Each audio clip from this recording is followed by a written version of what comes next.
It's our weekly sports episode. Well, you might as well call it our infamous podcast about sports and stuff. Where on this podcast you get to hear a little bit of information about what's going on in the sports world, what's going on in the video game world, a little bit of the technology information, get a little bit of a music knowledge chat, two of our personal faves that we do on the show, the artist spotlight, and of course the infamous ass of the week. So stick around. You might actually enjoy the episode.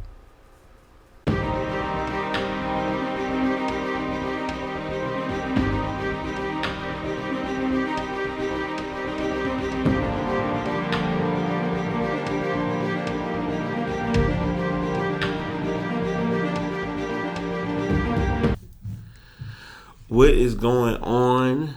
Actually prepared this time, not as delayed. Past podcast, back at it again. Got my bro here with me, Dimitri. At it again, and he already gave me a forewarning since it is the first topic that we're going to be talking about that I'm going to be a little salty today because, of course, as we always do, we talk about our sports first and then our stuff later.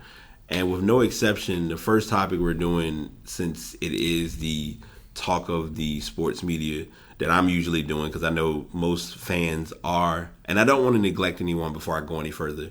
I know a lot of my hockey heads, y'all probably are like, well, why I don't do any hockey stories? The closest I'm going to get to it is I know Washington got beat by Pitt again, and Ovechkin didn't really show out. So that's kind of the best thing I can give towards the hockey flow.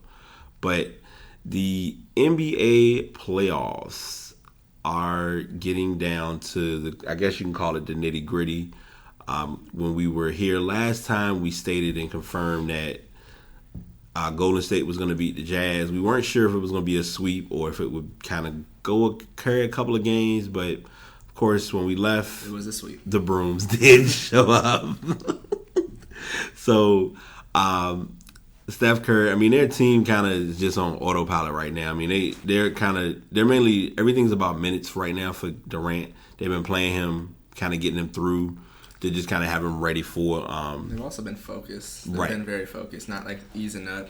They're not taking any teams for granted, basically. Any games for granted either. True. Because, you're already up 3-0. Some teams may lay off a little bit. They haven't laid off at all. Right, that's true. They were waiting on the other Western Conference semifinal series to finish out. Yeah, and we'll go ahead and since we're there, I'm not going to deny it. First, so before I talk about it, of course, Houston did play San Antonio. Houston was somewhat considered to be the favorite, even though San Antonio had the higher seeding. Let's give a little bit of context to it. Yeah. So it was like tied 2-2. Right. The series was tied 2-2 going into San Antonio. Yep. And then it was a close game throughout. Right. Kawhi Leonard got hurt, twisted his ankle. Yep. He played the end of the fourth, but then sat the OT. Yeah. And most people, you would think that. Go ahead, you can take it from there. No. All right. So mainly it was expected to be. It was kind of like, all right, this is Harden's time to shine. He should be good to go. Should be able to run the table and just kind of let it be what it is. But the ageless wonder, Manu Ginobili, woke up. And Danny Green. Danny Green came in. So, I mean, a lot of their role players kind of stepped up. And mind you, also, Nene was out. He's out for playoffs. Tony Parker went down game 4. Game 3 or game 4? Game 3, yeah. It was because I know it was in Houston when he got injured. So when that, having those factors, it was kind of like it was set for Houston to kind of do what they did. Sorry, y'all can hear some noisy stuff, which is part of the podcast. But we get to game 6. And game 6 was supposed to be the game. This was the do or die game, as they call in the NBA, win or go home. Houston had to win this game. Especially since Kawhi Leonard had twisted his ankle. Right. Was sitting Kawhi's out. You have Kawhi out. You got Kawhi out. You got Parker out. Shouldn't be a big deal. Well, for whatever reason, how can I put it? James Harden went AWOL. He just did not show. And a no-show for him was 10 points. What was it, 2 of 11? 2 of 11. 2 of 11 shooting. 6 turnovers. 6 turnovers. I mean, but he's...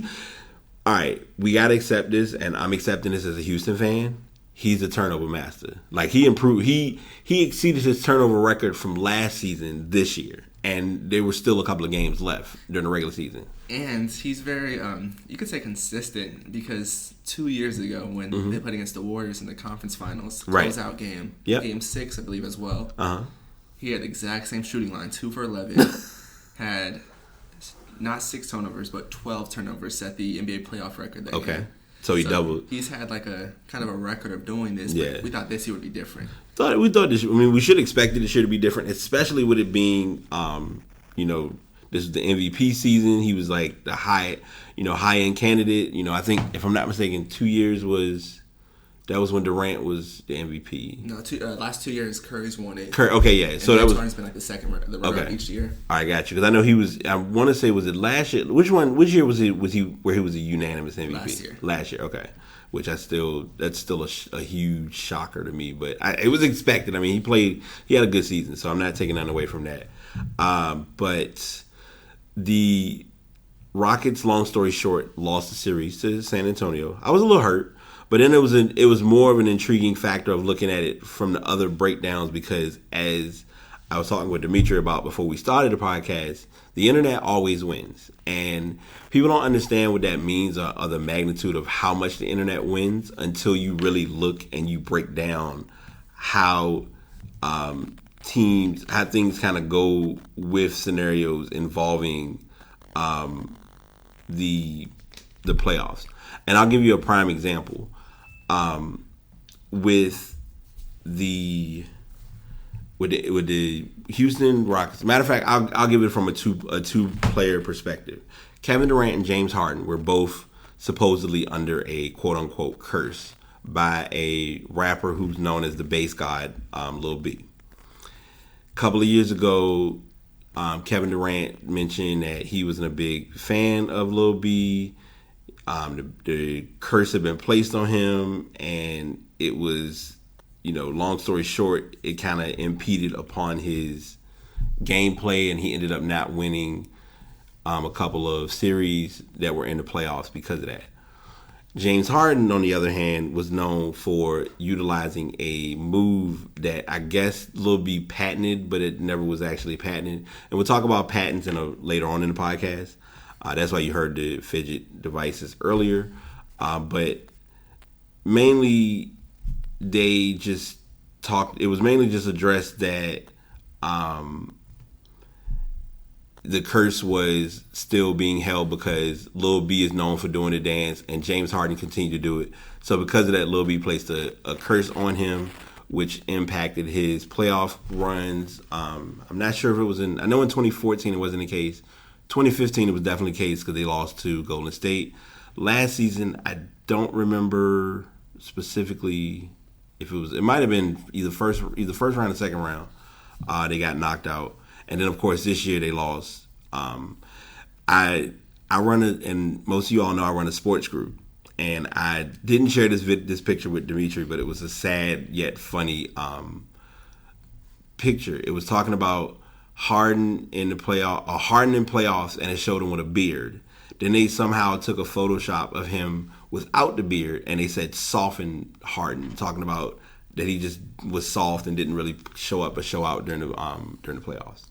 He didn't. He looked tired too. He looked lost, kind of. Yeah. In the last game, he just looked like he wasn't interested. Oh yeah. And then what I found kind of funny is how he went out after the game. Mm-hmm. Like after, you can't not show up during the game and then go out afterwards and go to 2 different clubs. Like he did a double, a 2-for-1 that night. He went to 2 different clubs. Like, I understand, like, if you ball that night and you want to go after the club, like, by all means, go ahead. You already handled your business on the court. You can do what you want to do that night. Right. But you can't not show up and then go out to the club party and then I think that's supposed to just resolve. That's going to just clear everything. No, and the truth is it doesn't, because the thing is the media does not give any. The media doesn't give any pardons to anyone. And I think the prime example that I look back to, and I don't know if it was when LeBron was in Cleveland or when he was in Miami, they went into the finals. Matter of fact, it was in Miami because all 4 years he was there, they went to the finals. Yeah. And I think it was the first year they went to the finals, they lost to the Mavericks. Thank you. And for whatever reason, the story came about of LeBron not showing up. He didn't play. It was just a lot of, messages toward him. And LeBron's comment was, well, at the end of the day, you all have your lives to go to while I'm still in the NBA making millions of dollars. And I was like... That was a nice version of saying that. Yeah, I mean, that's the modest way of putting it. Nice way he said it. But, I mean, long story, the thing is with that, you have to be able to be focused on what you do or don't do. And I think for Harden, like, he's not going to hear much about it now. But in a couple of weeks, it'll be circulating again. It'll probably get more attention towards preseason once the analysts, because all it takes is to get the analysts on ESPN, what's left of ESPN, to start discussing and talking about that again.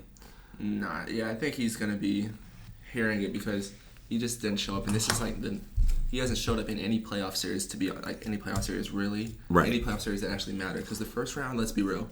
First round doesn't really matter. Yeah, first round is kind of just you can autopilot during that and be fine. Yeah, LeBron James hasn't lost a first round series in his entire career. Wow. So I'm saying. Yeah, that says a lot. Yeah, so I'm saying, well, but then again, Carmelo only made it past the first round like twice, but still, the first round still is not. Yeah, that's just step one. You got to be able to make a true in the playoffs. And correct me if I'm wrong.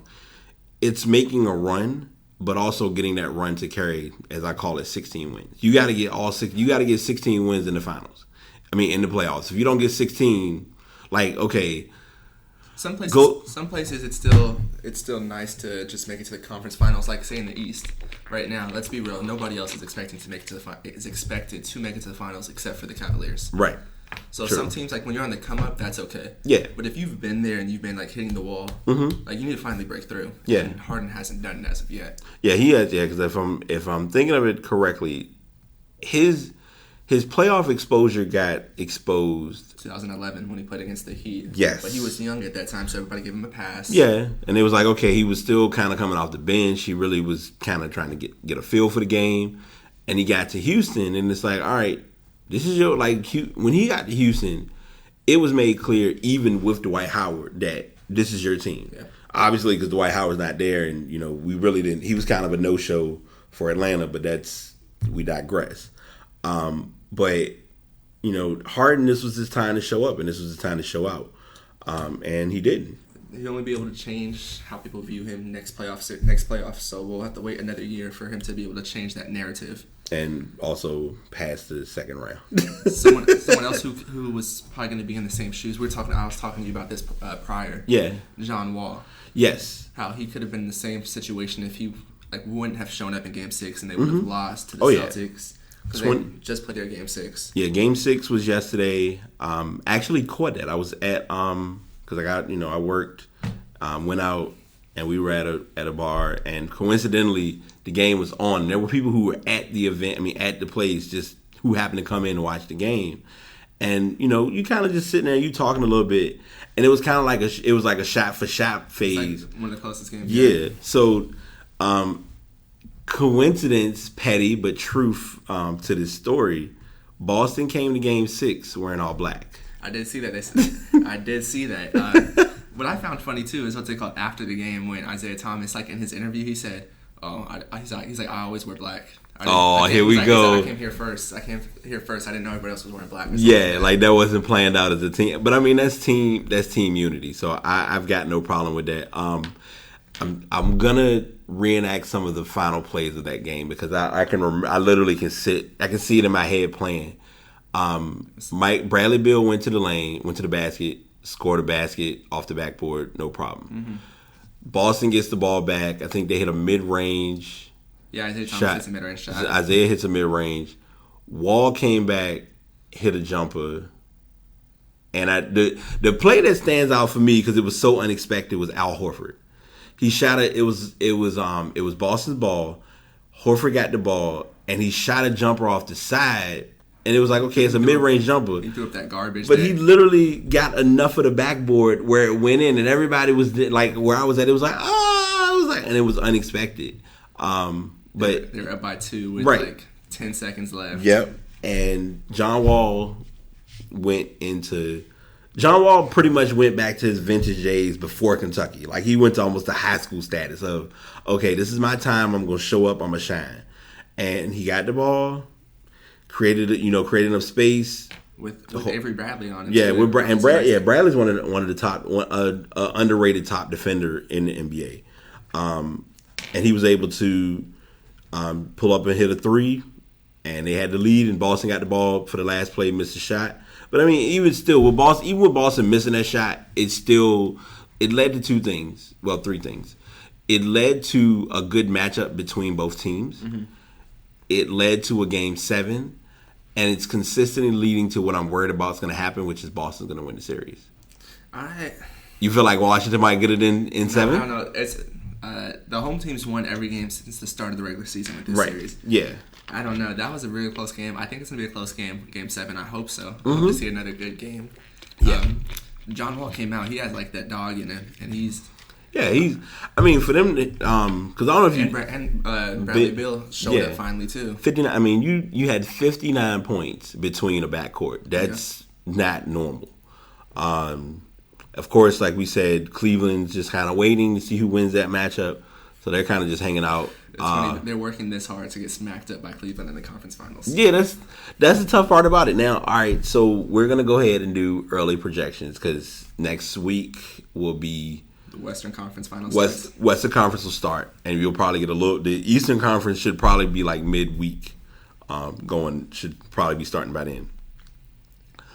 How many games do you think? First off, do you think San Antonio has a chance? And second off, does Golden State, if in the event that San Antonio doesn't have a chance, how many games will Golden State win the series? You can never count San Antonio out. Right. Like Greg Popovich and everything. Okay. So, out of respect, I'll go 6 for the Warriors. Okay.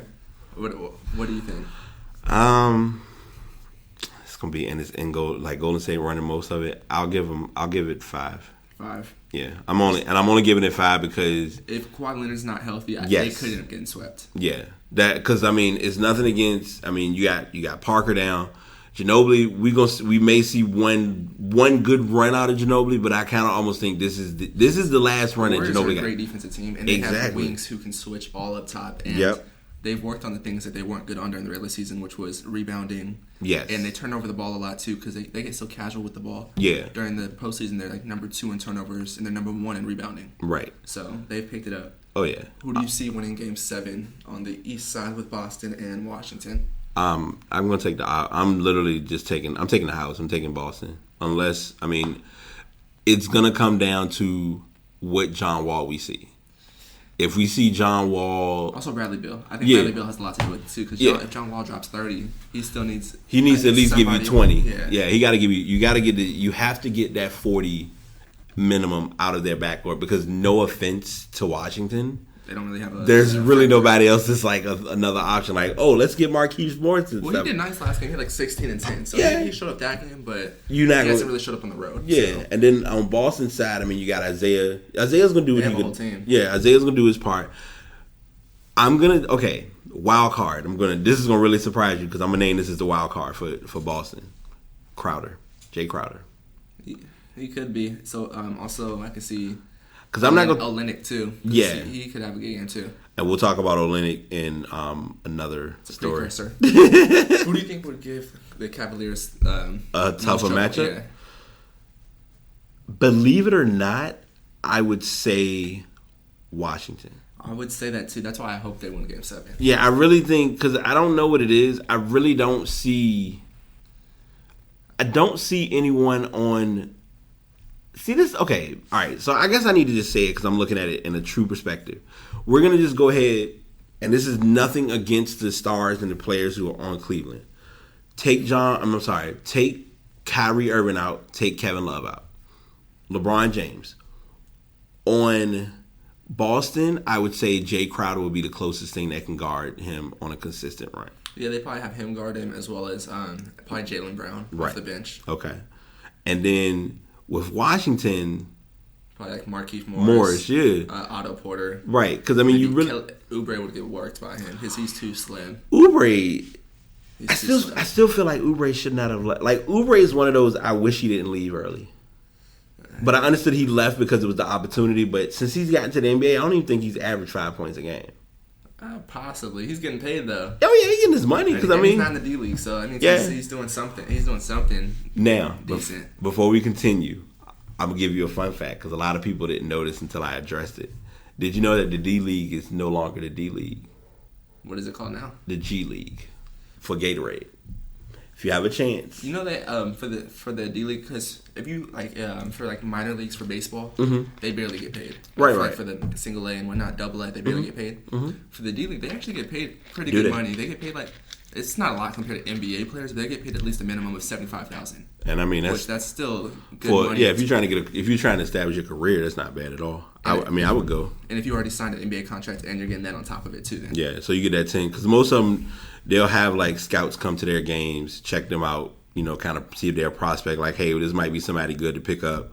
Give him a 10-day contract. If he plays good through the 10-day contract, he might play 3 or 4 games.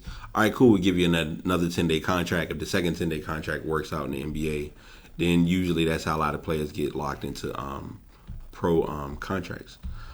So we've aggressively given our NBA love for the playoff run. I'm gonna, like I said, I have another playoff story I'm gonna address in a moment, but I am going to talk about and anyone who does or does not know me personally knows that I am the avid yet true Kevin Garnett fan. He has a show that comes on called Area 21. So this is how this story came about. And it'll be in the article as well. He was on Area 21. They have different people who come on and talk. And one of the episodes, it was kind of like reliving the Boston. It's like a reunion. Yeah, the Boston reunion, right? At least. Very minimal. He had Kendrick Perkins on, and I really had to remember because I was like, yeah, Kendrick Perkins is playing, but I couldn't remember what team because I don't think, is he on the team right now? I don't think he's on the team right now though. He's not. Oh, okay, well that's a shocker, but that was a wild card for me. But yeah, so Kendrick Perkins was on the show, and he was kind of having a conversation. He said.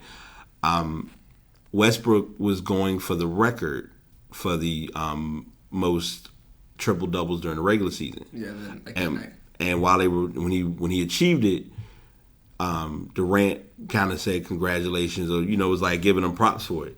So it was mainly addressing the fact that as much as the media makes it look like they're not talking, behind closed doors, it's not like you can't act like you don't know someone exists or what they got going on. Yeah, but I think it's kind of hypocritical on their part though, like Kendrick Perkins and them. Okay. Because Kendrick Perkins, Paul Pierce, KG, Rondo, and Big Baby, they were all at the Area 21. At Area 21, right. And they're not even inviting Ray Allen to their 10-year reunion when he was a key piece to their championship run. Mm-hmm. And because Ray Allen did the same thing that Durant did, by leaving them, going to an arch enemy, without really telling them. Yeah, the same thing Kevin Durant did with Russell Westbrook. So I understand where it's coming from. It's probably exaggerated by the media. Yeah, but it's still there though. It exists. Westbrook doesn't like anybody who's not on his team. Let's be real. Yeah, that's the obvious giveaway. I mean, when going back to the first round when Houston played Oklahoma.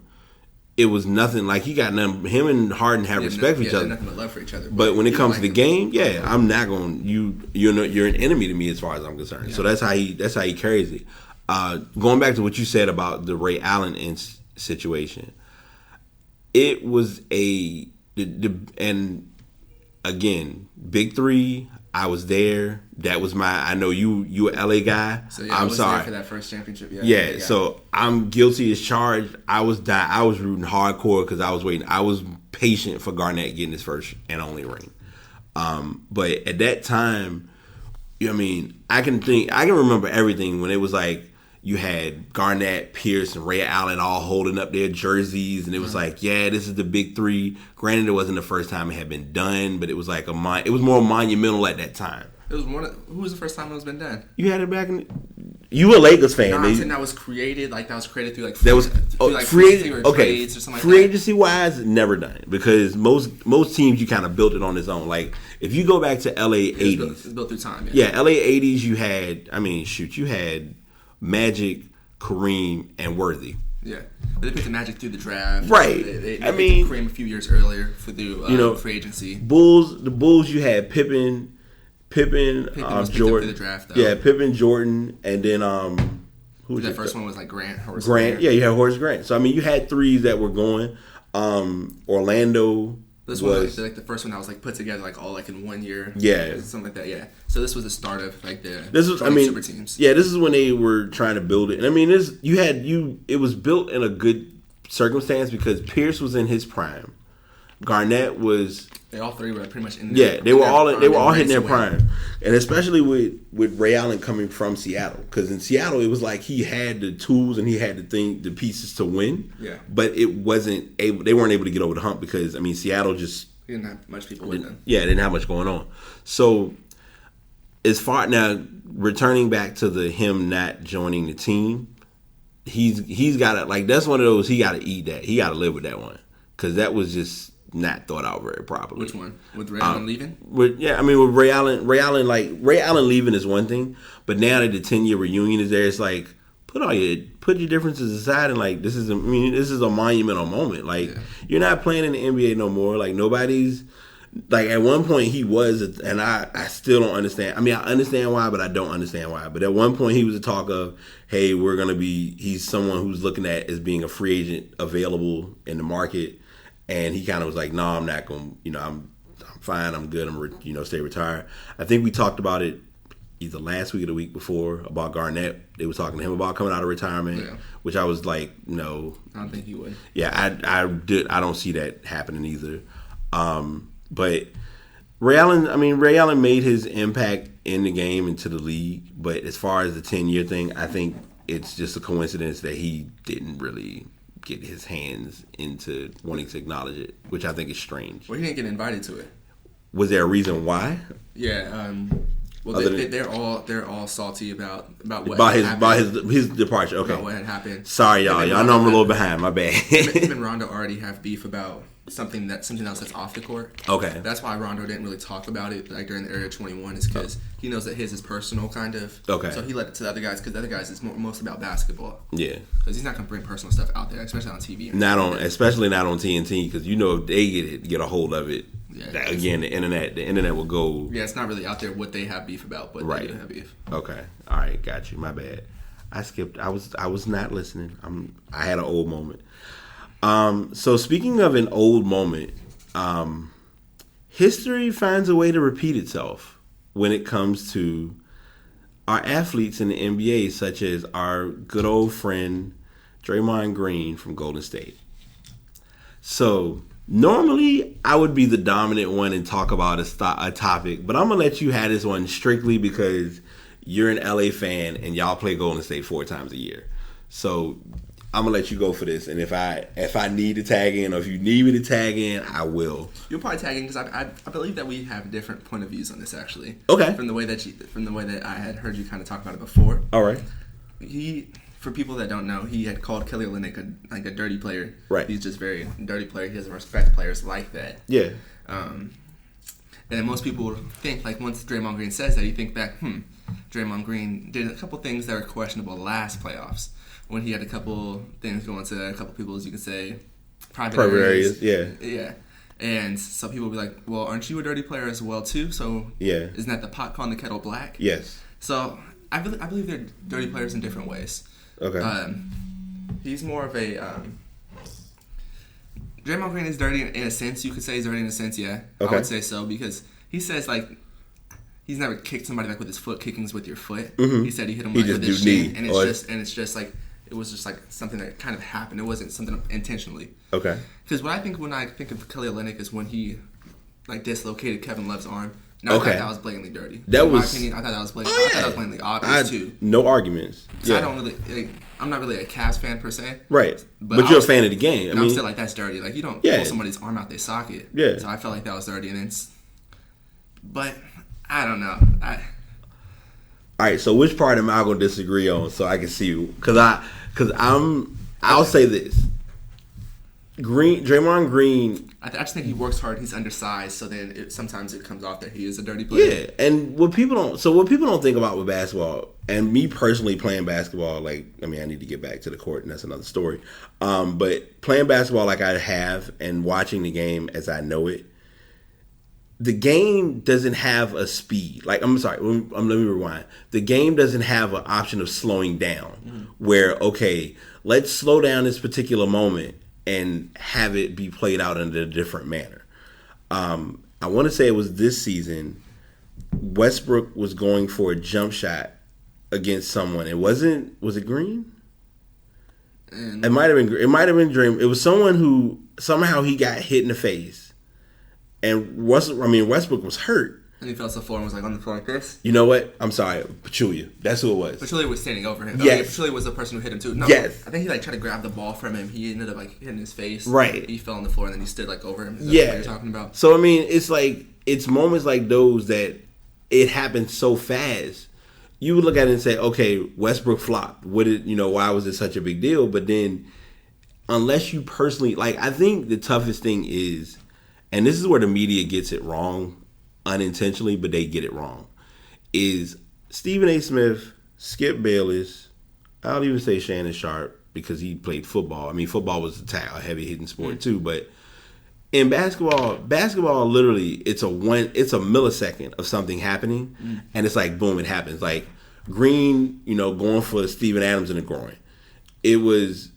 And it was a timing. Because if you think about some people when they shoot the ball right and they're trying to go for a foul, don't they always kick their legs out? Yep. So he's trying to get that foul. He's kicking his legs out. Yeah. Not knowing exactly where he's gonna hit. Because come on now, what type of grown man is just gonna try to kick somebody in the private area? You don't do that because what if you were on the other end of that? That's what I always think. No, and I agree. I know I've seen people it took me a while to learn that when I played basketball because I was guilty. I was the kick shooter. Sorry. Exposing past podcast 101, but I truly was that person. When I kicked you, kicking was a mechanism of giving yourself space. Because if you look at Vince Carter, when he first played, he kicked. But of course, Dirk Nowitzki always puts his knee up when he fades his way back. So if you're close enough to him, you go catch it in the chest. Right. And also, so what's more intentional? Somebody flailing their legs, or do you remember back when Chris Paul actually had his incident at Wake Forest? I think he had another one in the NBA when he had actually punched somebody with a fist into the private area. Right. He had done that I know for sure he did that at Wake Forest. Right. I believe he did it another in time the NBA. in the NBA. Yeah. I feel like that's more intentional than the other. Wouldn't you agree? I feel I'll look at it. To answer your question, yes. And here's why I'm co-signing with you on that. We watch the game on TV. As fans and as media and whomever, we're watching the game and just seeing activity. We don't know what's being said on the court. We don't know what might have been done in another play. Because if you look at it, right, because cameras don't show the camera that we're watching on TV doesn't show everything. But there are cameras that do show exactly. So in most instances, matter of fact, I'll give a wild card example. And Shannon Sharp, I'm going to retract my comment because now I can give a good example. Ndamukong Suh. He's done it a few times. You know what I'm saying? He was the grandfather of them all when he was in Detroit. He literally, it was plays that he was the play would be over, and he thought it was NFL blitz, and he just kicking, and it's why? Yeah. For what reason? That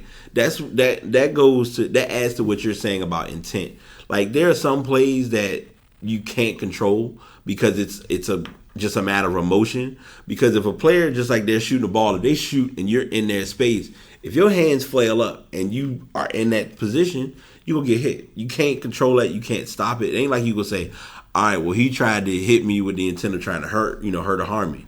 We always talk about him. We mentioned it before, affecting draft stock. Grayson Allen. He was, prime example. He's the guy that, does more, considered to be dirty, but it's not. You don't know what has or hasn't been said that could have led to what may not occurred. Because I know, what was it, last year in the playoffs, and I'm gonna say this and then we'll do the combine.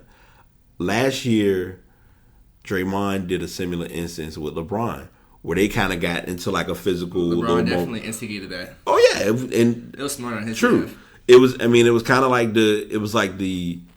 It's almost like it's like being kids, where it's like the first child hits the other child, but the second child hits them back, and it's like we saw the second child, we didn't see the first child. Yeah. And that was the same instance with this.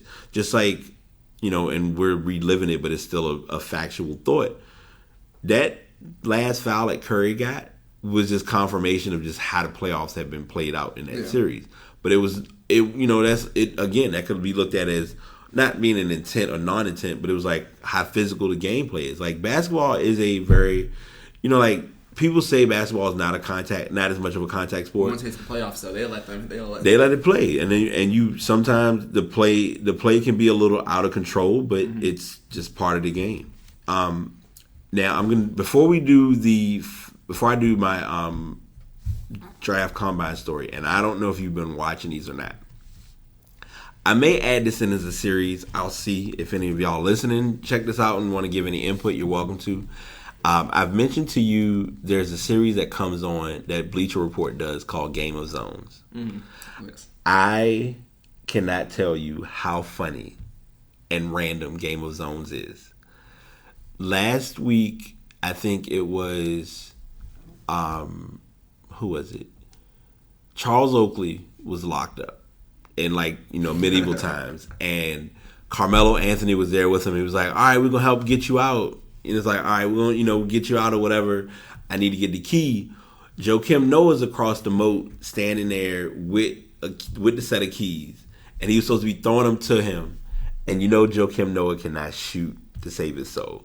So he threw the keys. I think he underhanded the keys towards him, and it hit the side of the jail area because it was already across the moat, and he missed them. I think this week's episode was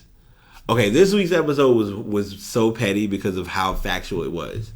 You know about the situation with the Nets not having any draft picks this year because their draft. I believe they have one because they swap with the they swap with the Celtics. Right. So they have like a late pick. Yeah. So they lost the rights to their early because they would have been like a one. They would have got the number one pick. Projected number one depending on how the lottery pick. Yeah. But instead they had to swap it with the Celtics. So they had what was her man's name? Yeah. What is his name? Jeremy Lin. Thank you. Jeremy Lin, Brooke Lopez. It was another guy, and then there was someone who was on the team that got traded to Washington eventually.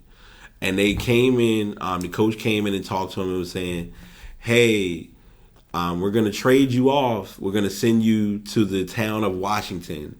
And he was so excited to be traded because he knew the Nets had no picks. Brooklyn Nets had no picks next season. And the rest of the guys, because it was a trade deadline. Mm-hmm. So they were like preparing and talking about how the trades were going to go down. And so he was just out there. He's like, oh, I'm free. They segue into another scene where Toronto and Orlando are talking to each other. Mm-hmm. Orlando's at the bottom. Toronto's at the top. And Toronto, I think Kyle Lowry is talking. Kyle Lowry's an interesting story. Side note away from Game of Zones. How do you feel about him being free agent talk with Philadelphia?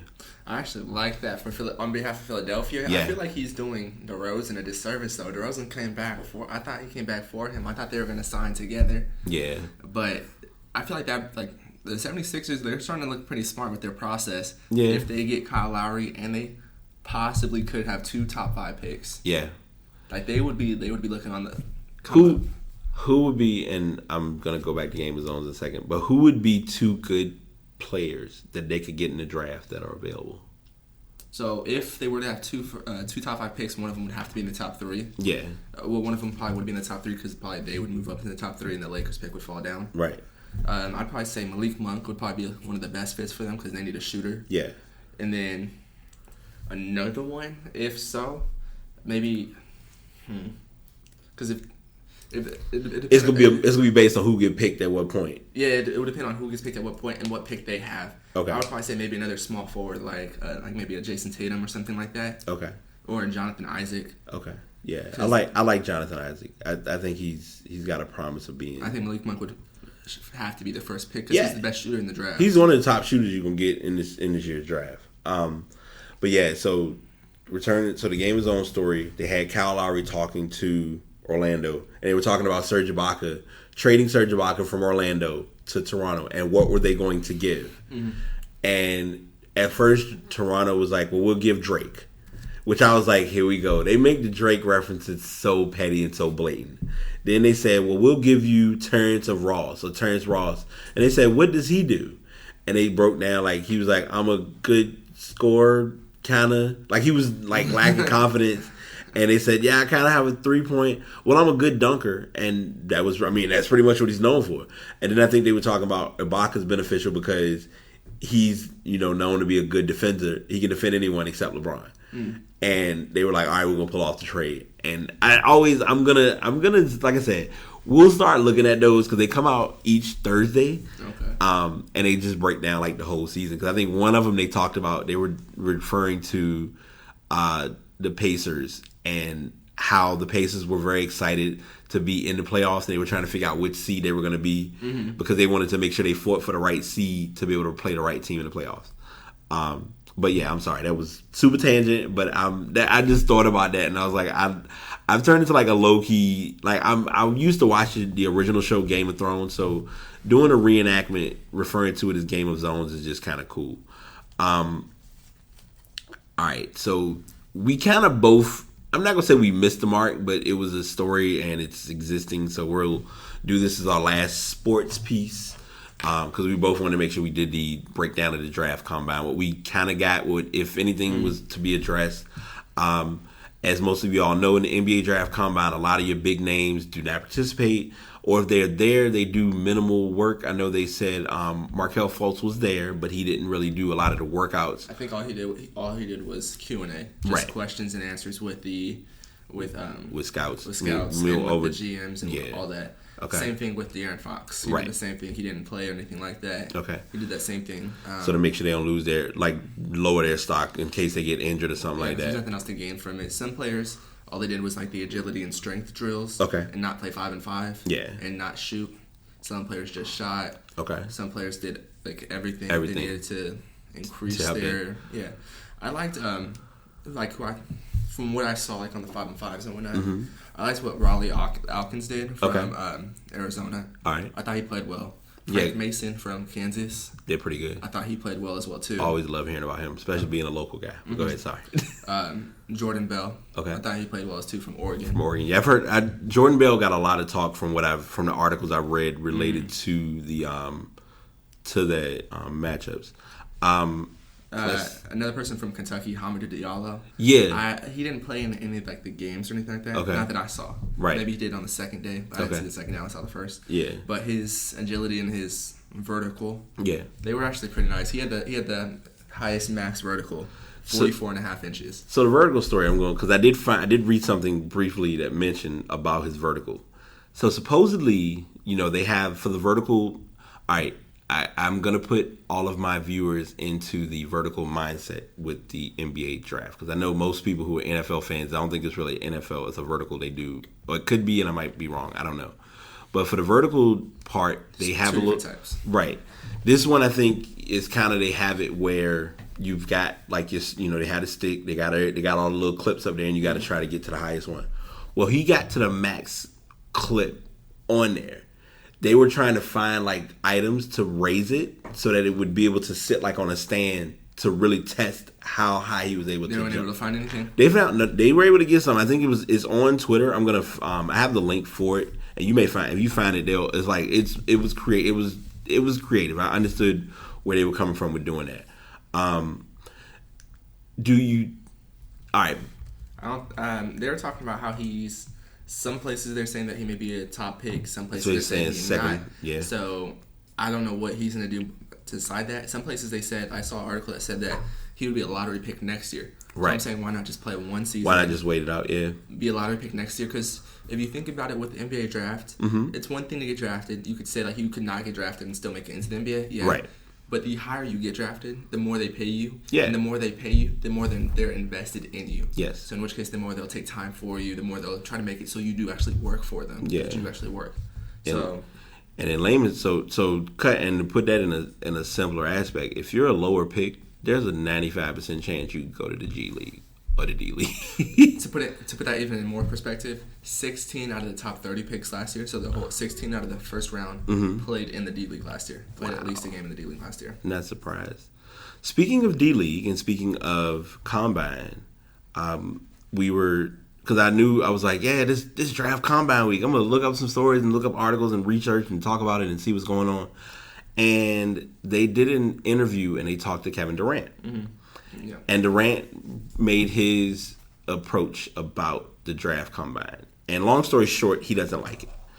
And let me rewind before I go any further than saying it. It's not that he doesn't like it in the task or the activity that you're doing. He doesn't like it. But it's almost like he's judged. Like he feels as though athletes are judged, and you really are judging me on stuff that may not have anything to do with me as a basketball player. Because, for instance, he did the bench, like he was doing different bench, like the bench press. I think they say he couldn't bench press. Yeah, they said he couldn't lift it once. Right. It was 145, I believe. Yeah, and I mean, you think about it. Kevin Durant was, I mean, granted, he's gained a little bit of weight since then, but he was lanky when he first came into. And he was only coming out as a freshman at that time. Exactly. Too. So they, at that time, they was probably like, look, we ain't worrying about whether you can lift. And at Texas, they probably didn't think about doing it. They did conditioning, but probably not to that extreme.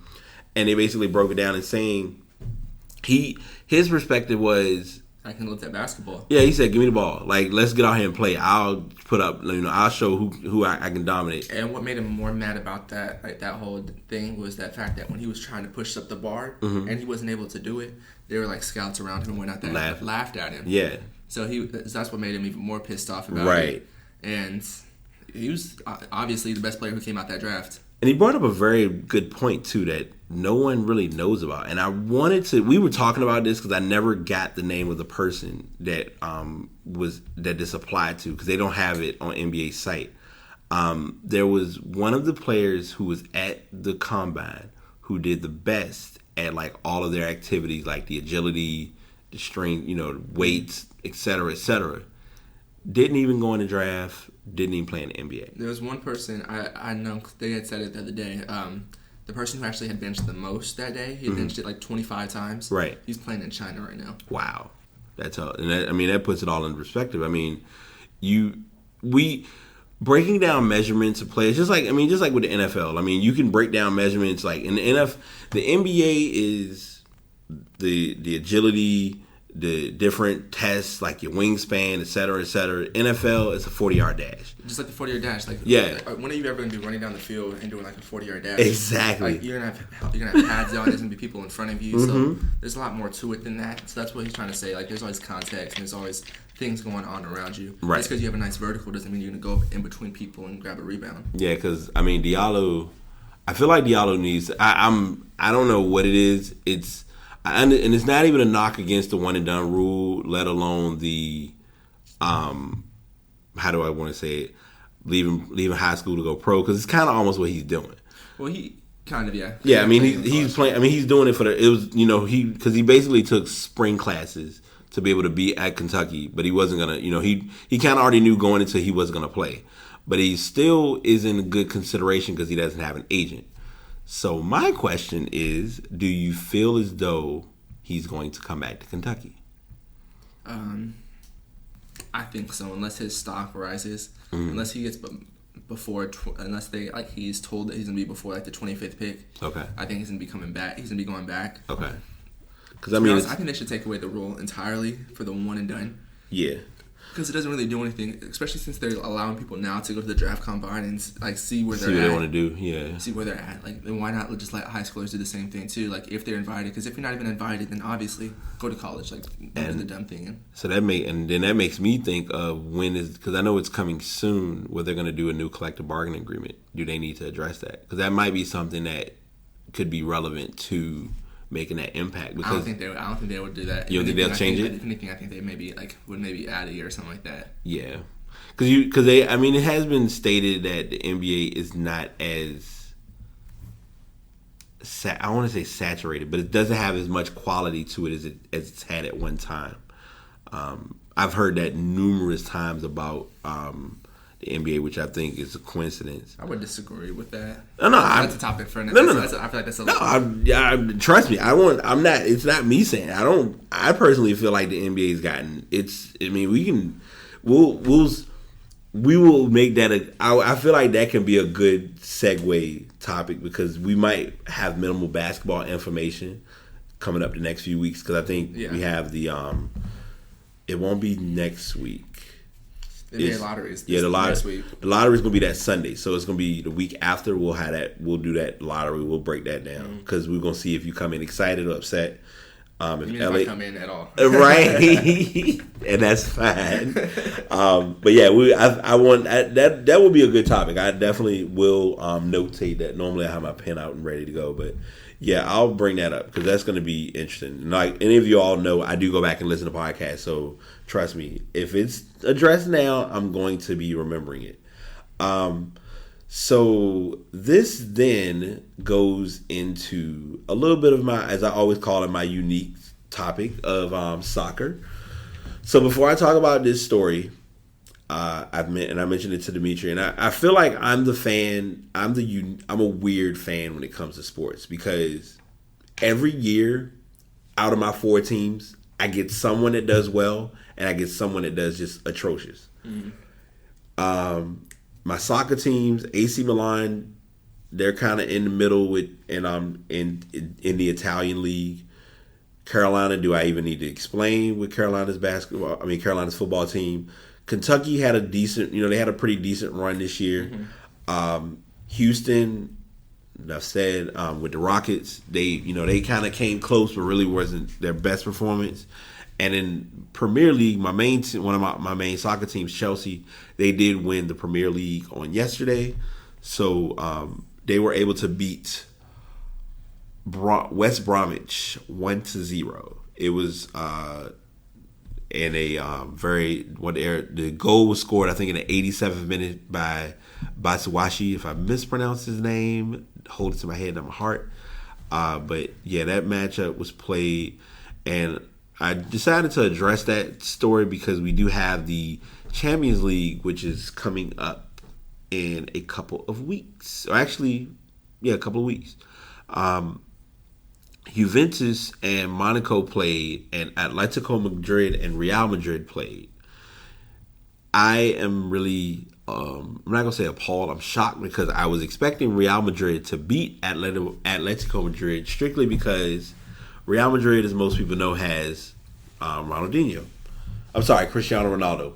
I was like, is there someone else? Ronaldinho. Okay, sorry, Ronaldinho. Ronaldinho is from it's like an old school head guy that I'm a big soccer guy. But Ronaldo played, and I think we might have mentioned this. I'm not sure if I mentioned it to you how it works with Champions League.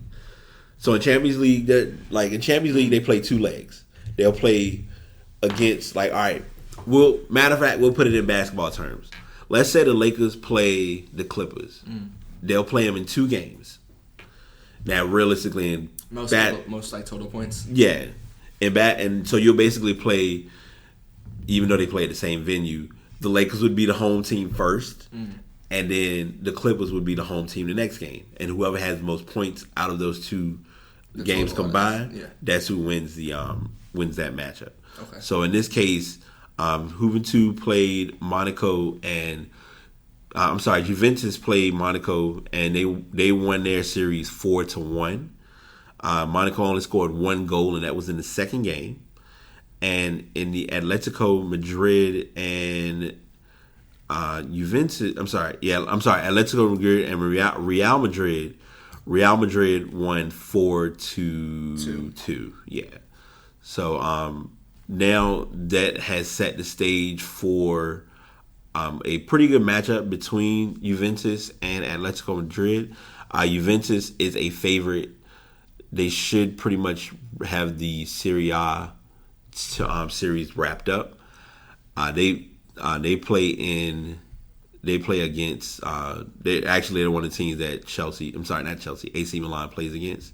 So they've pretty much had that series locked up for the past couple of years.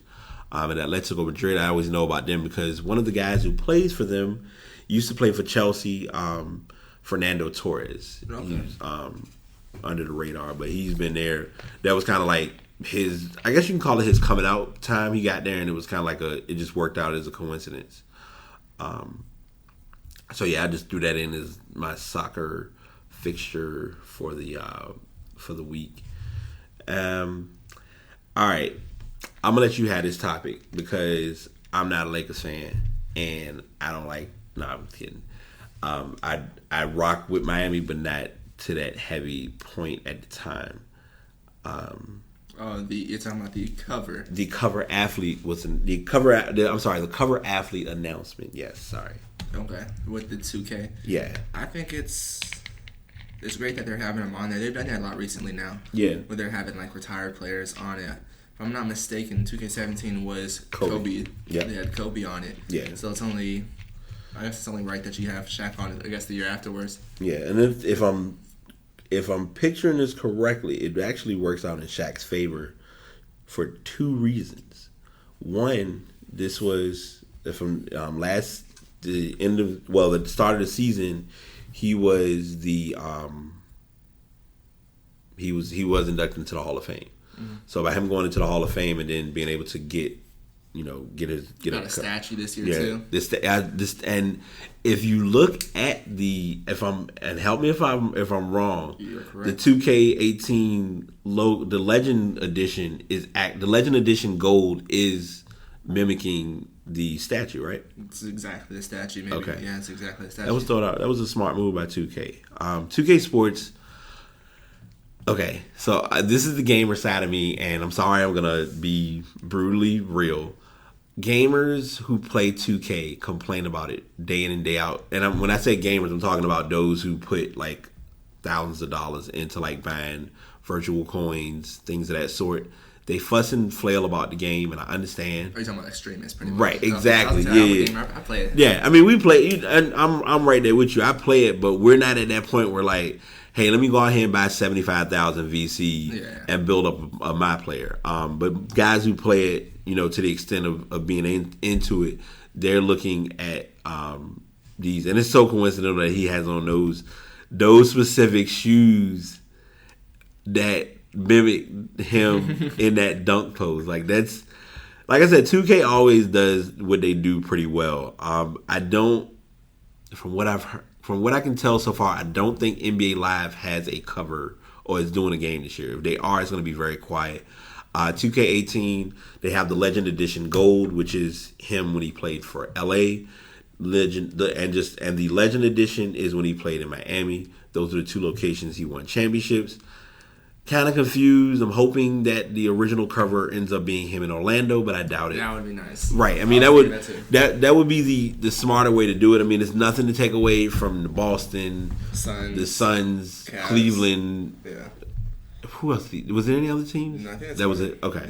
I don't want to unless they add those in as like added bonuses, then I just keep it like you got it.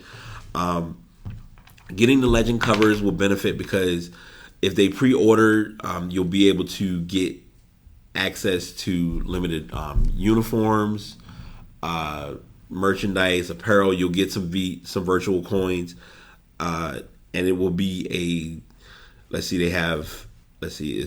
you get a limited edition poster, trading cards, exclusive stickers, 100,000 virtual currency. You get My Team packs, in-game items of Shaq's. With the gold, if you get the gold edition, you get a lenticular, you get more stickers, nearly 250,000. I mean, almost a million. I mean, $250,000 virtual currency. Early tip-off access, which is a big deal because a lot of people when they get on the game early, they can kind of get the game, get an advantage on those who kind of get it at the regular date. Because I have learned over the years, and I used to be the guy. I was the midnight release person. So if a game came out at midnight, I'd be waiting in line, getting the game, praying that I ain't had to go to work the next day, but knowing it's like unless I took the day off, I was just like, I'll just go to the store and buy it when I get off work. Yeah. Those two editions of the game are for $100 and $150. For the Legends edition, it's $100, and for the Gold, it's $150. That's more than it was last year. They said it's $20 more for the Legend Edition than it was last year, and the Gold Edition is $50 more than it was last year. So that makes me wonder, and this is random, do you feel as though 2K is not making a lot of money? I think, if anything, it means that they maybe are making a lot of money, and it just shows that maybe there's like... They're ready to take that next step. The more demand, Yeah, true. My other question... I had to think about it. I was like, wait, what was my question? Do you think that the eLeague that they're going to be starting next season is going to be a success? I don't know if you've heard about it or not. Because they're looking... We did talk about it. Yeah. Do you feel like it's going to be a success? I believe it may take a little bit for it to catch on. Okay. Compared to like the Street Fighters, the other games that's out there for it. So I feel like those have been around longer and have more reputation than so. Yeah. All right.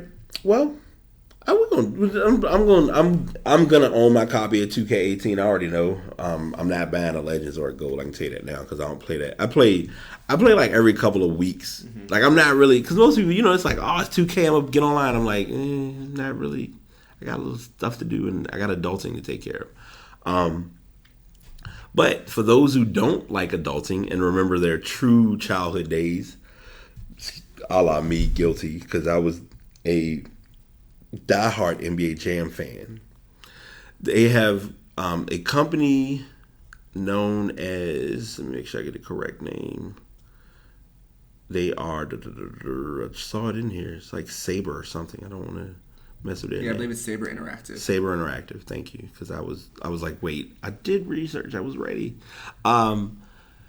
Saber Interactive has decided to kind of put the mesh together of NBA Jam and NBA Street and kind of throw it into a game and give it a more slow feel, which is a good feel for the game known as NBA Playgrounds. This is a 2-on-2 basketball game. It is on all platforms. It is on Xbox One. It's on Xbox One, PlayStation 4, PC, and the Nintendo Switch.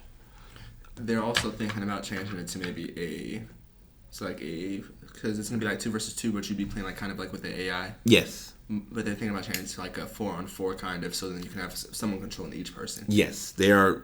They're trying to. So they got things right with this, and they got things wrong with it because this hasn't been released yet, correct? No, it's out. It is out. It actually came out. They had their hard release already too. Their hard release was on Tuesday. Okay. This past Tuesday, yeah. Because a friend of mine, he was messaging me like, "Yeah, man, it's out already. You need to get online and get it." I was like, "All right," and it was like, I think it's $20. So $20 cross-platform. Because this is the review story of it that we have from IGN. IGN and anyone who knows, GameSpot, IGN. Those are my go-tos all the time when it comes to getting some information. It's not a hard game to pick up to play from what the perception is. I'm going to be transparent. I will probably be getting this game in a week or so. We'll return back and do more of a discussion about it because I definitely want to I almost feel like if I could, I'd bring my reserve the room and be like, all right, today's stream we're gonna be playing NBA Playgrounds while we stream. I think that might be a creative idea because I feel like this game has promise. Like I've watched it. My reviews have been solely based on watching it being played on stream. Mm-hmm. From what I've seen, people who are playing the game, they enjoy it strictly because it's everyone's shooting mechanisms are unique. So if a certain player they made the shooting mechanisms unique, the aesthetics as far as physical appearance. Prime example would be Oscar Robertson with the little fro, Magic Johnson with the small shorts. But don't they have a meter bar? They have a meter as well too. Yes, they have a meter. Doesn't it have different specialties?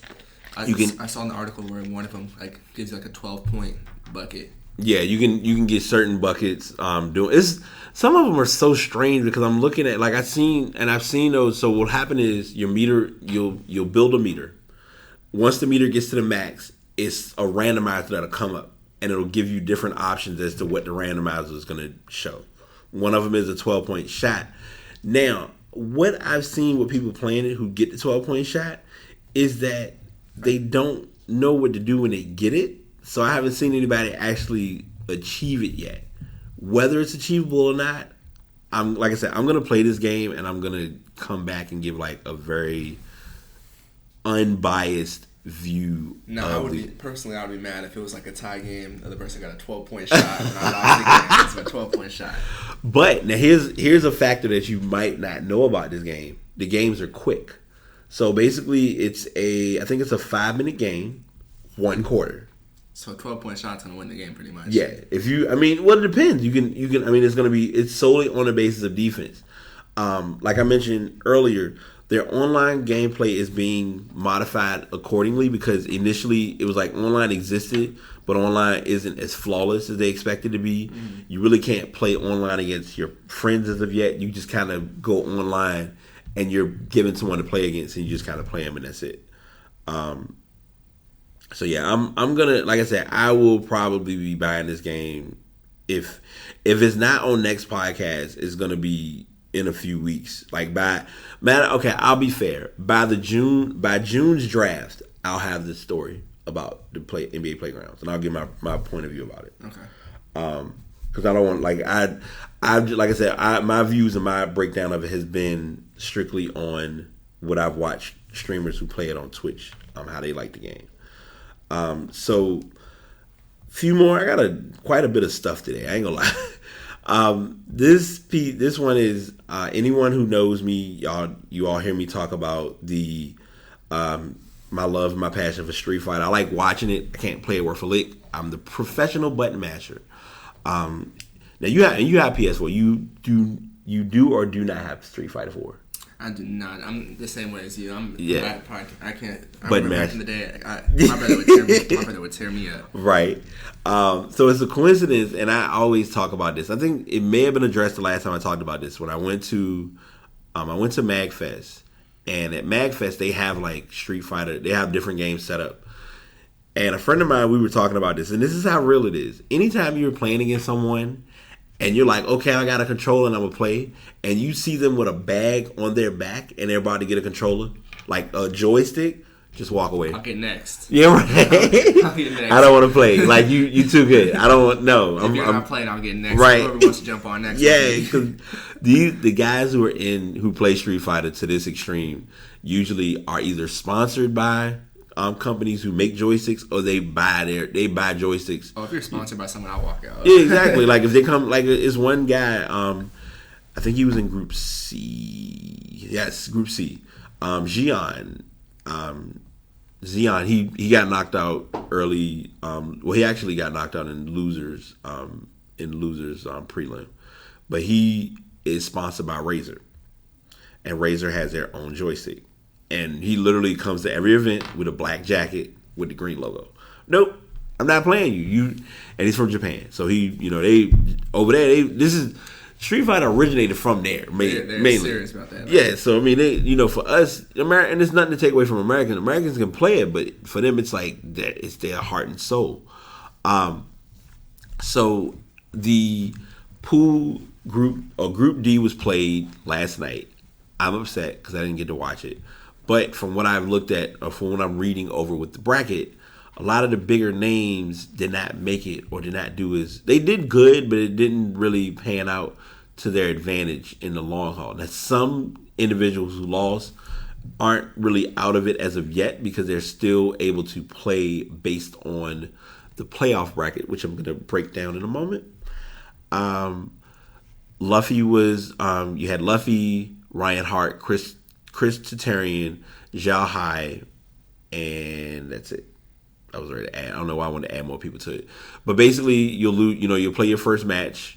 If you win, you advance to the next match to winners. Then you go into prelim. If you lose, you do have a second chance of still being able to make it. Phenom had a bye. Phenom was the bye. He had to bye through their match, so that's why he didn't really have to play anybody until he got to actual winners, like winners semifinals. He got the winners finals. He beat Chris Tatarian, and in losers finals, Zhao Hai won. So in grand finals, it was Phenom and Zhao Hai. So Phenom won 3-0, and they play best of 3. So it's 3 out of whoever wins 5. First 3 games going to 5. I mean first of 3 games out of 3 out of 5. I had to make it complicated, you know me. So that has now left us with our big picture of individuals who are in the playoffs, and playoffs will mainly be, as far as the bottom seeds, bottom seed is going to be anyone who lost in the group stages. So in Group A, it was Smug and Punk. Yeah, Smug and Punk were in Group A. So Punk is in. This bracket looks so weird to me because it's like different. Group A top seed is Punk and Balrog, PR Balrog, and Fudo and Phenom. And then bottom seed is Momochi, Daigo Umera, Wolf Krone, and Zhao Hai. So it'll mainly be double elimination. Matches are, of course, best of 5. And this is in Atlanta. And it's, like I said, I'm breaking down all the brackets. If you want to go back and look at videos, I always tell everybody you can go on YouTube. They have their videos pretty much accessible at any time. But that is kind of your breakdown on those. Why do I feel like I'm missing something? Okay, cool. All right. So, this is like the hands-on part of the podcast, because I don't know if Dimitri saw these or not. The internet has become a craze over this little thing that has 3 sides with these little weights in them known as bearings. And the middle part has a bearing in it as well. And it is known as the fidget spinner. And I also gave him, because I finally have gotten my official one, the fidget cube. And I wanted to tell everybody, because I was like, I've talked about the fidget cubes. I've mentioned fidget cubes on my personal page. And everyone wants to know what the big deal is. And I was like, the best thing I can explain is it's kind of been my sanity. So to give a little bit of a backstory, back in September or October, the fidget cube craze had been addressed. Facebook brought out this video saying, "Hey, if you want to, we got this new product coming out. We're going to be needing some back, some." It was through a Kickstarter, and basically they needed $15,000 to get started. Well, $15,000 turned into $6 million, and that was how much support they got for the item. That was for the cube. That's crazy. So I knew when I said the numbers, you're probably like, wait. So they did. Yeah, that's how much support they got as far as the cube. So the cube comes presented, addressed, talked about, and it was like, okay, cool. Fidget cube, you'll be able to get it, set it up, be able to use it. It mainly is for stress. It relieves stress. It's for anxiety. It was mentioned that it's helpful with kids who have autism, things of that sort. So they broke that down, and the cube was supposed to be ready. Cube was it. Like, I was the guy who was buying and I'm sorry, y'all gonna hear me spinning, because this is like, I do this most times when I'm at work, because I'll be on calls, telling more of what I'm not supposed to be telling. But the cube was, so instead of the real one being out, they were bringing out prototypes that were supposed to be similar to the actual cube. So the prototypes would be coming out, and it's like, okay, it's like the cube, but it's not the real thing, but it's something similar. So eventually, Ansi Labs, who made the official fidget cube, finally had their cubes available online. You could pre-order it. If you had already backed the product or backed the project, you just were waiting for yours to come in the mail. So some people were waiting. Some people took forever. I think I ordered mine in June. I didn't receive it until last week. So while I was waiting for the fidget, is that the prototype, or is that the? This is the real one. I needed to bring in. When we offline, I can show. I'll show you the difference, because you'll look at the two of them, you'll be like, okay, it's like a lot of. It's similarities, and it's a lot of things that are different, but to an everyday user who just needs something to kind of fidget through their day, you really don't know the difference. That's what I tell most people. The main reason I bought the real one was because I wanted to support the person who was selling the product. But while the fidget cube was being delayed and taking forever with coming out with their products, the fidget spinner becomes this new craze of the town with people everywhere wanting a fidget spinner. And I'm going to be upset if I don't see this lady's name, because the person who originally patented the fidget spinner literally lost her credibility for it. Because the patent, thank you. Catherine Hettinger was supposed to be making hundreds of thousands of dollars for the fidget spinner. She missed out because she was holding on to this, and this is where it really puts it in perspective. She was holding on to the patent for the spinner for 8 years. She surrendered it in 2005, and it was because to renew it cost $400. So when she gave over the rights to it, she lost any backing of it. Now you can go in 7-Eleven. Like if you were to leave work right now and go to 7-Eleven, you'll find a fidget spinner. You won't find this particular cube, but you'll find a prototype fidget cube, and it's like $8 or $9. So you think take 50 of those? That's your 400 right there. That's how you really got to look at it. The other side of it, which I'm still surprised by, is fidget spinners. So number one, and this isn't in any stories. Fidget spinners have become a huge conflict with work and with school. A lot of schools are stating that they don't want their kids to have the spinners in class because it's taking their mind away from doing their work. Yeah, what I saw is as you said before, it was for more for people who had kids who had like ADHD or autism, anxiety, right, or some different form of that, but something of that nature that caused them to be distracted or something of that nature, right? Right. So it was helping with those children, right? Mm-hmm. However, with children and with people in general, when someone else has something, you want to have it too, generally, especially if it's something that's a commodity. Yeah. So that's what they ended up doing. Some kids who didn't have any type of ADHD or anything like that, right? They were getting those things, and it was becoming distracting to the rest of the class. Yeah. Okay. So in which case, in some places, it started being banned entirely. Unless, I guess for some schools, they allow you, like, the parent has to write a notice into, like, the school. Really? Wow. To even ask for it. At that point, I think it's still up to the school's discretion. Yeah. Huh. But I'm just looking, and then they got a picture of the lady. Okay, that's her. So she's 62. As long as they give them at least, as long as they allow, the parents to at least write in so the kid can still keep it. Right. Because if it's helping them learn, I feel like at the end of the day, shouldn't be a problem. Yeah, it shouldn't be a problem. To be fair, now for kids who it's not helping learning, then it's just, you need to just not have it. Yeah. Now I will say this: when I first used, and I've had like the prototype cubes probably since November or December. Mm-hmm.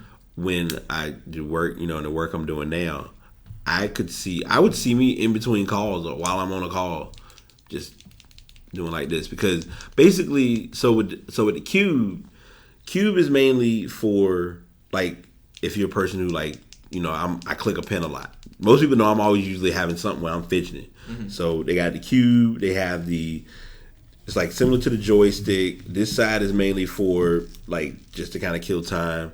This is your light switch. It's supposed to be like a clicker, but some people can have it louder than others. You know how you do your locks, and it's like set like those. And then it has a little ball that you can kind of move back and forth. And then this was the funniest part of the cube, because everyone looks at this like, what is it and what is so important about it? It's supposed to be a worry stone to, I guess, clear your worries. But, I was thinking that too when I first saw it. I was like, I don't know what this type is. Everyone would see that and they was like, what's so special about that side? And I was like, a friend of mine, when she explained it, she was like, yeah, it's a worry stone. When they had the cube come, it was like a big thing.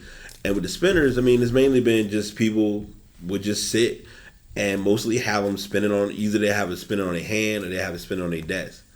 And literally, like, you could do it for like multiple periods of time, and it was just kind of a way of, as a de-stressor, I guess, in a sense. The funny thing with the trend involving this is now, because so many people sell them, so many others are getting over in selling them. And here's why. Here's what I mean when I say that. There are websites, and I'm going to be promoting businesses, I'm sorry. eBay, Amazon, Wish, Geek, Groupon. I'll throw the big five out there. Because you wouldn't see a fidget cube or a spinner at Best Buy or Target or Walmart. Well, Walmart will sell them online, but not in store. They may have them in store. I might be wrong.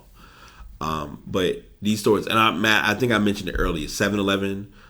7-Eleven sells them for like $9. Mm-hmm. So you can go and pick up one, and it's like, all right, cool. You go online, buy one. I think this one was interesting because on the site it was like, oh, if you want to get a fidget spinner, you can get it for free. It wasn't. It was kind of similar to instances of what we deal with, but I read and I paid attention. So when I looked at it, it said, all right, click on this link. It's going to take you to a site. You just pay shipping. Shipping was like $9. You put in your information. I got a notification. Boom. Probably a few days later at the house. I was like, all right, cool. So I was like, $9 to $10, not bad. Mm-hmm. Now you got websites who are selling this exact same product, just this basic spinner, $30. Hey. And the sad part is people are buying them. Right. Like we talked about the ball brand. I mean, it's, hey, if it's on a website and I need to buy it, I'm going to go ahead and pay this much money for it. Like, I've seen people spend upwards, or sites that have it upwards of $300. I think one site yesterday had the fidget. It was like 9 fidget spinners. They were all like rainbow colored, like a rainbow metallic, $700. And I'm like, so let me get this straight. Each one of those fidget devices is $88 a piece, and somebody's gonna buy it. Yeah. But that's the point that the craze has gotten to now with the fidgeting. The stories the stories I have link wise were just kind of like fillers to just say, hey, we're gonna address what the cube and the spinner are about. So if you are looking to get, and I guess this is kind of a shameless plug, if you're looking to spend the $22 because it's a business ploy, because on Anti-Lab's website it says $25, then it's scratched out and it says $22. So if you want to get the cube, the real cube, you can go on antilabs.com. They have them in different colors. If you don't need the real thing and it ain't the end of the world, just go to wish.com, eBay, Amazon. You can get them for like less than $10. And then I bought like it's a thing called a prism. I used the prism probably for like a few days, and I didn't like it because it basically puts this in a little protector, and you can put it on as a keychain and carry it around. Spinners, the prism was $3. The spinners, you can get those at any local store and get them for pretty cheap. Probably, I would not be surprised if Five Below sells them. I would not be surprised. Or if Five Below sells them, they're probably selling out of them as fast as they can keep them. So, going away from the stuff, sticking to the stuff, but adding to the spotlight. I always like to make sure we do a pretty good spotlight. And I don't know why this artist, no, I'm not going to say I don't know why. I know why. It's an artist that no one thinks of because, number one, you don't know their personality per se because you only see them solely based on what their image shows, which is helmets, or anytime they do videos, it's animated. It's not them. It's usually like a portrayed version of Daft Punk. So Daft Punk is our artist spotlight this week. They started back in '87. The individuals who are part of it are Guy Manuel de Homem and Thomas Bangalter. Mm-hmm. They are based solely in Paris. They do tours more so in they're international based group, but their music really like catapulted here in the States. They worked on an album in '95 known as Defunk. I'm probably gonna be segueing through a lot of this, so if you catch me missing stuff, catch me, because their story. I like their story strictly because, and like I said, you can read their information about their biography, but I mainly jumped on their interest because they did a I guess you can call it like a movie. It was like an animated movie based on one of their albums, and it was called Interstellar 5555. And I am going to be mad because I remember looking up the name of this and telling myself I was going to remember what it meant. The story of the secret star system. And it was based on... this is where I always get frustrated. It was a fictional film that was broken in May of 2003. It was done as a visual... Thank you. Okay. My brain came back. It was a visual album of their album Discovery. Discovery was like a big album that kind of like catapulted them. Discovery was landed out in March 2001. Okay, March 2001. Okay, March 2001. Got you. Thank you, because this is where usually when I do my music stories, I'm like, yeah, I got all this stuff because it's like, oh, I like this artist, and I'm like, so what am I going to talk about with them again? No, but. And they came out. That's like when they like kind of like hit the scene, and that's kind of like when they stopped kind of like showing their face as well too, and started putting on the animated version because they still wanted to have like a life of their own, you could say. Yeah. And started wearing the mask like. Yep. Pretty much everywhere. Yeah. They did Alive 07, which was a live album. One of their top songs was I may have the title wrong. Is it Starboy? Starboy, yeah. With The Weeknd? Yes, Starboy is the more recent track that they worked on. Mm-hmm. They do a lot of the interesting thing with them now is artists such as Jay-Z, Pharrell. They worked directly with Daft Punk has worked directly with them. So in doing so, it's kind of helped get kind of like a double exposure in a sense. They kind of do like techno, but they also they merge different types of genres with them as well too. Right. So they have a lot of different types of beats and everything like that. Yeah, that is true. So random. Now the album that was my attention grabber and it kind of brought me into really keeping up with them was their 2000. It was like their 2013 album known as Random Access Memory. Mm-hmm. They brought out the hit single Get Lucky from that album. It was brought out in April of 2013. And they just, it was, the whole album is one that I always recommend to anyone who listens to, who would like to listen to Daft Punk. I would listen to that album. And that's, most times you tell somebody I listen to that album, you're like, oh, listen to the first, listen to their first albums and then listen upward. Mm-hmm. With this, in their case, I would listen to Random Access Memory first. And then kind of like, I guess you can say go backwards with their listening. Because their earlier albums, so, all right, I can give some title albums because they actually did a soundtrack. And I'm sorry, I don't know how I could forget that. They did an album for a soundtrack for Tron. It was Tron Legacy. Human After All was their big one. Of course, Discovery. Homework was one of their first start outs in 93. Sorry, I'm being like so sporadic in this story breakdown, but some of their bigger songs was like One More Time. One More Time. Yeah, One More Time was their known song. Around the World was harder, better, faster, stronger. Yep. And that was also from Discover. So that was that one truly was a big deal. Tron Legacy was a coincidence because thanks to Tron Legacy and the trend that it presented with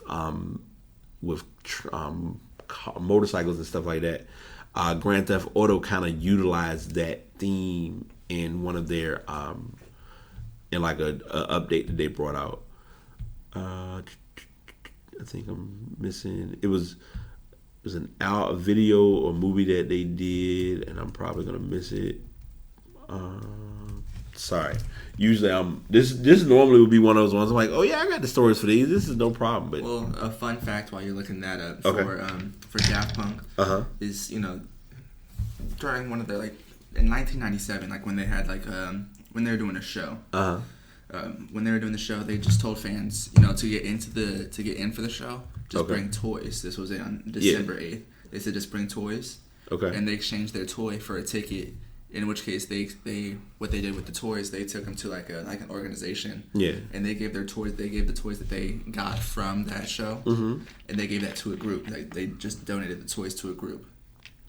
So that's kind of nice on their behalf. You know what I mean? That's true. Not everybody's doing, giving. Not everyone does giving back. It's pretty much they probably actually paid themselves for that show.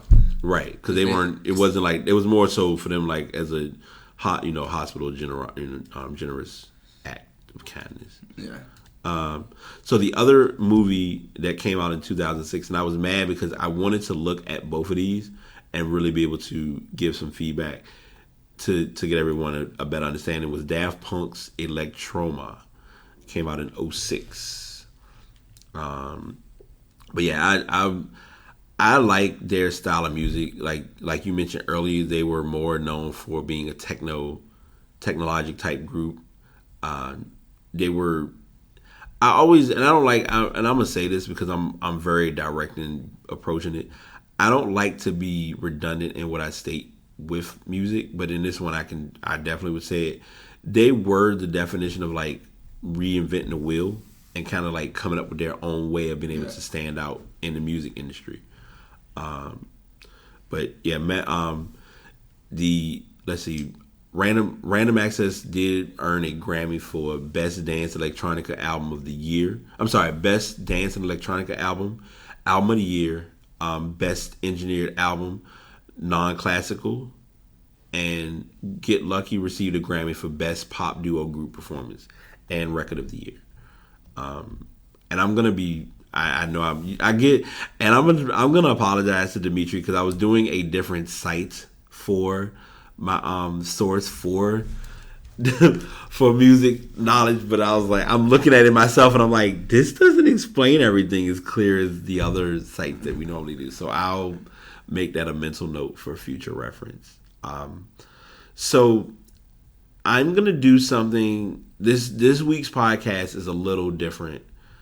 Well, a little longer than normal.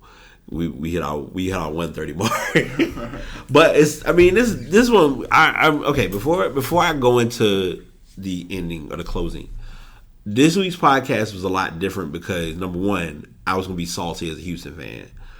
And number two, we really had a lot to talk about for good reason related to between the draft combine as well as the NBA playoffs, because you're kind of going to hit that standstill point where it's like teams are going to be playing each other but not really having much conversation engaged in what their output is going to be game wise. Yeah. So this week I know, like I say all the time, I normally do Ass of the Week. And I have an Ass of the Week that I'm going to share that I didn't mention to Dimitri, but I'll bring it up. And if he remembers or if he may find a story while I'm talking about it. Matter of fact, I'll mention it. Just if you look up Betsy DeVos, you know about it? Okay. You know about it? I think I did. Did I send you that one? Yeah. Okay. I was just making sure if I remember that because I was like, I don't know if I want to do it, but I think it'll be good to talk about. So normally, like I said, we normally do Ass of the Week. But in honor of the podcast, there is what we do Pass of the Week. And this is a Pass of the Week. Usually a Pass of the Week should be a good story, a feel-good story. This one is kind of a tragedy, and I'm just kind of giving it a little bit of attention.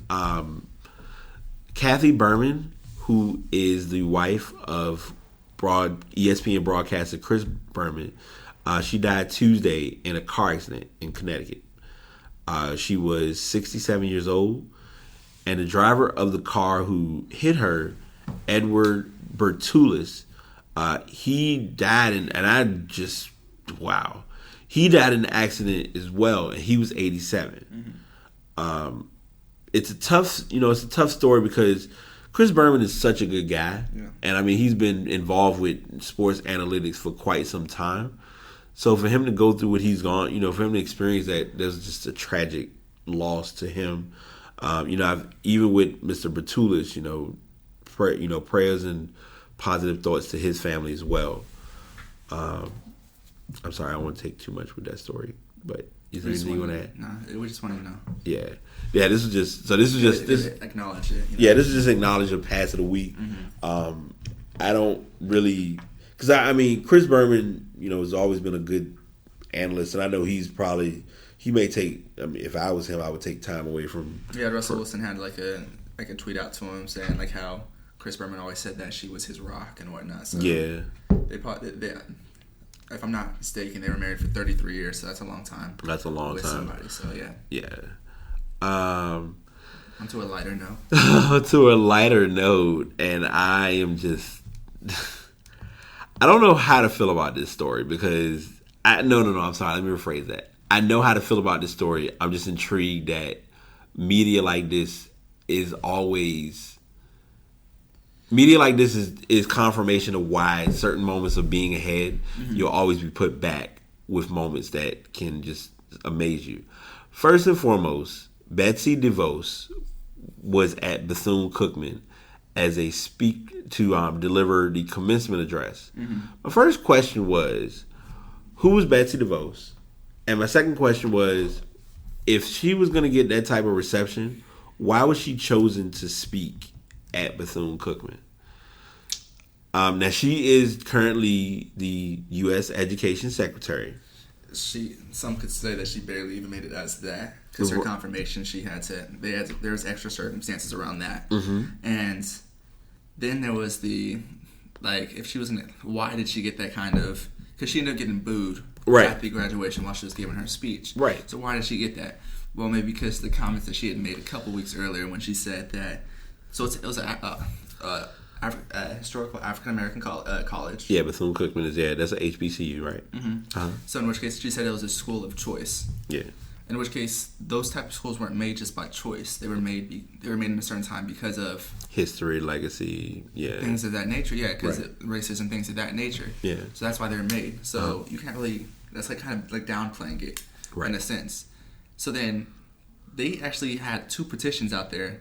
60,000 people signed it. Wow. 60,000 people signed it, which is a high amount. Especially for a petition in that magnitude. And yet, they still let her come there. And so the petition was signed stating not to have her appear. Not to even invite her or anything of that nature. Yeah. Yeah. But nope, they still had invited her. Yeah, 60,000. I just want to make sure. You good? That's why I'm letting you. I'm reading. I'm letting you have this one.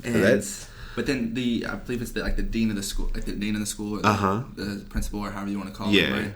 He had actually went up to the podium as well too, to trying to kind of calm people down, saying like, you guys could get your diplomas in the mail if you don't want to calm down and things of that nature. Right. But all they did is they booed, and then they also turned around. They turned it back to her because she shouldn't have been disrespect. Yeah. Now here's where I'm the puzzled guy about this, and I thought it was funny. He went up to make a comment that logically is not. He really didn't think of what he said.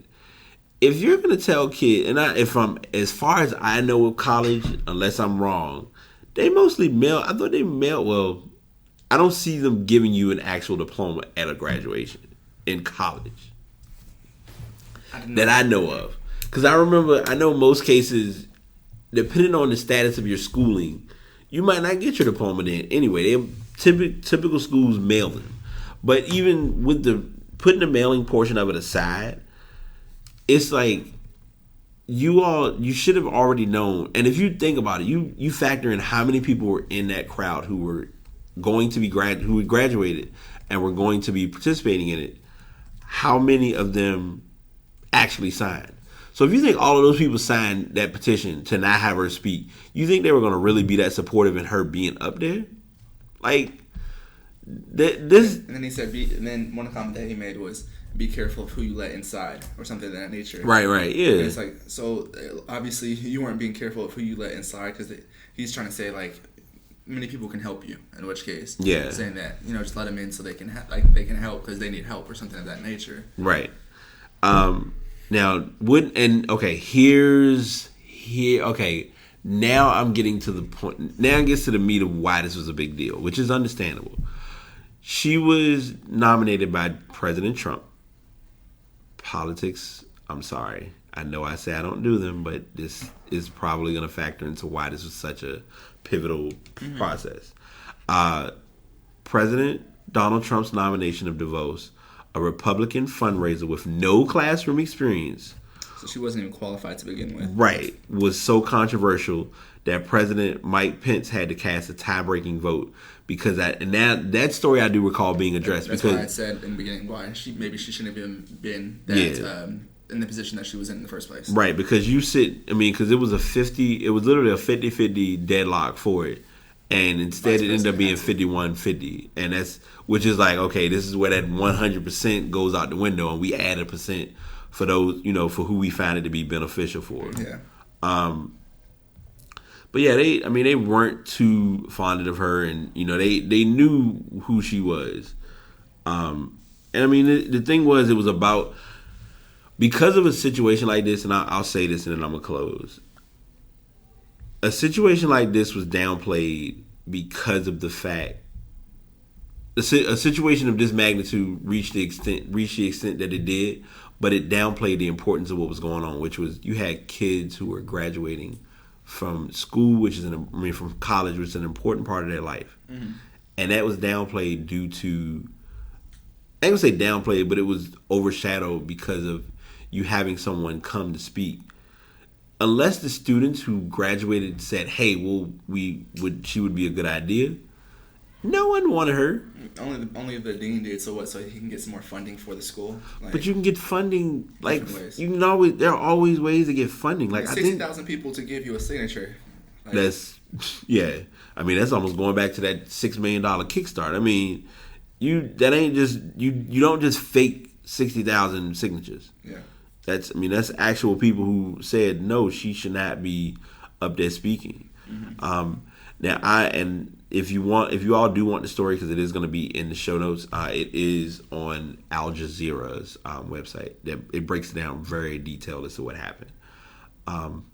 So yeah, this podcast was fun. Like, I'm glad I was here and we got this one going, because I swear today has been this was a story that I just wanted to really get into, along with all of the other stories. Next week, I'm going to keep my ears to the ground with sports. I'm going to be on vacation. Actually, I'm sorry. I'm going to be on beneficial vacation to work on podcasting related information. That's the best way I can put it. I got a few things that'll be coming up soon that's going to help towards the podcast. It'll be helping to kind of rebrand things a little bit, and look forward to it. I know we haven't addressed it, and I'll state it to you. I don't know when I'm going to talk with the person. I may have a special guest come on. Okay. I'm going to work that in and see how I can get that done, because it'll kind of give us, like I said, we working this out good, but I always like to be a little creative and kind of go with the motion, go with the flow of things. Any closing thoughts before we cap off? If you stayed with us, thank you. I know, right? Because we did do quite a bit of talking, and I know, like I said, the format is new. I do always appreciate any feedback. If you do like this format, fine. If you don't, we can always go back to doing the stuff first and then talk about sports. Because I know some people are like, I just want my sports, separate, and I understand that. So, pastpodcastbt@gmail.com. Definitely check that out. Microphone, always Blue Yeti, Blue Microphone. We'll have that link in the description. And also, if you are looking to do podcasting starting out, Spreaker.com definitely is the place to be. So if you do not or have not already checked out any previous episodes, definitely do so. Next week, like I said, should be a pretty good lineup of stories. I'm going to be researching, even though I'm going to be away. I'll be getting stories and news on the fly. So until next time, we'll do better next time. Yeah, man. Thanks as always for being on, and y'all be good. Stay positive. All right. Peace. Did you make it to the end of the episode? If so, I do appreciate you listening and tuning in. These episodes get more and more valuable, and I do appreciate everyone taking time to sit down and listen to the episode. Whether you're actually listening to it once it's uploaded on Spreaker.com/Brate Podcast, or if you're downloading it and listening to it on your own convenience. If you want to check out any previous episodes, just check out that page. And if you'd like to inquire or provide any information or feedback or suggestions toward the podcast, please send those emails to passpodcastbt@gmail.com. Thank y'all so much for tuning in. Enjoy your day. Have a good week and be positive.